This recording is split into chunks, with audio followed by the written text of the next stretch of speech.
He raised his glass and smiled that crooked smile he's had since middle school, the one that always meant trouble for someone else. "To my baby brother," he said loudly, eyes gleaming, "the family disgrace who finally finished one of his 3 degrees." Laughter. Real, loud, from both sides of the table. Dad chuckled behind his napkin. Mom looked away like she didn't hear. 40 people, a long oak table, turkey, wine, candles, and silence, except for the echo of that word, disgrace. I didn't blink, didn't flinch, just reached for my glass. Across from me, his fiancée, Anna, touched his arm, gently. Her jaw was tight. She knew. They all would, soon. People think betrayal is one big blow. They're wrong. It's soft, slow, a whisper that turns into rot. I used to worship Mark, my older brother, the golden child, varsity letters, Ivy League, perfect teeth and perfect timing. I was the quiet one, law books instead of lacrosse, anxiety instead of charm. He told me I thought too much, that no one liked to know it all. But I still tried, still came to his games, still cheered, even when he never came to my graduations, even when he slept with the girl I loved in college, then laughed when I found out. Survival of the fittest, he said. I swallowed it, for years. But Thanksgiving wasn't the beginning, it was the finale, the final scene I wrote with perfect timing. Because revenge is best when it's silent, clean, and final. 2 years ago, I was living out of my car, working court clerical jobs by day, flipping case notes by night, barely scraping by. Meanwhile, Mark was on magazine covers, the youngest managing partner in his firm's history. I still remember the headline. I still remember how Mom framed it. I studied harder, clerked longer, didn't sleep, didn't complain, didn't ask for help. 3 failed bar attempts, then a 4th, then silence, until I passed, quietly. Then came the grind, public defense, pro bono cases, late nights with cold coffee and murder files. No one noticed, until someone did. Judge Keller.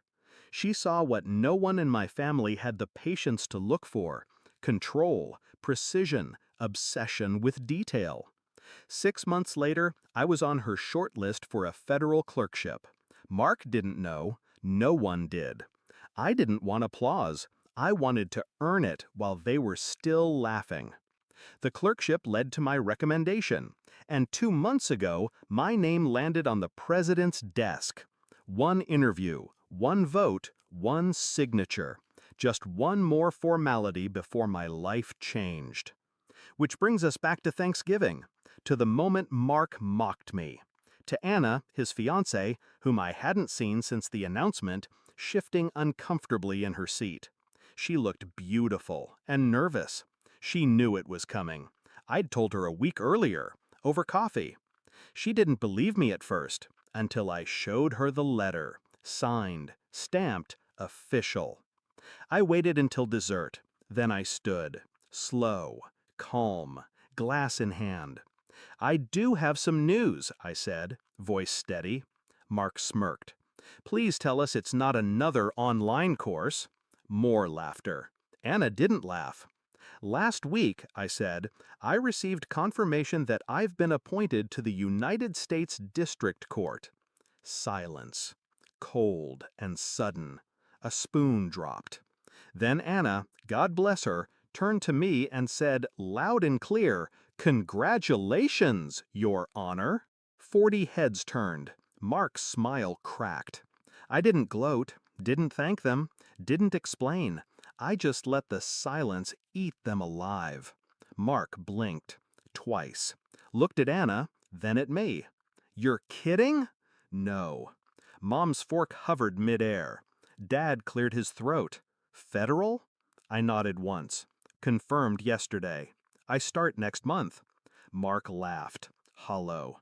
"What, some internship?" Anna cut in. "No, an appointment." He looked like someone had just slapped him. You? He whispered. Yes, I said, slowly, savoring the word. Me. I left before they finished dessert. Walked out with my coat over my shoulder, calm and clean.